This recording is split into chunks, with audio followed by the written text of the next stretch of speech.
શ્રીમદ ભગવદ્ ગીતા અધ્યાય 6 આત્મ સંયમ યોગ શ્લોક 22નું પઠન કરીએ, પછી તેનો અર્થ સમજીએ.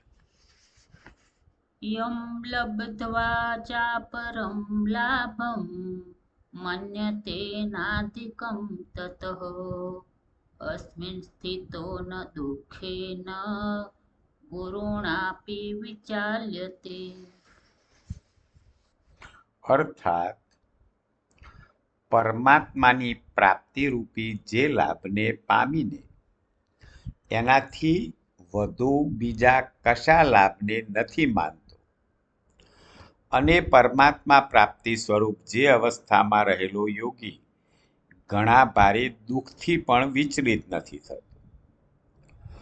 તો અહીં કૃષ્ણ ભગવાન જણાવે છે કે જે પરમાત્માની પ્રાપ્તિનો લાભ પ્રાપ્ત કરે છે એને પછી બીજા કોઈ લાભની આશા નથી, બીજા કોઈ લાભમાં એ માનતો નથી.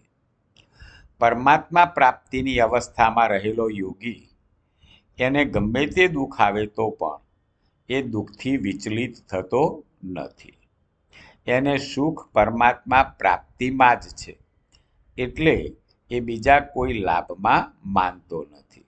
જય શ્રી કૃષ્ણ.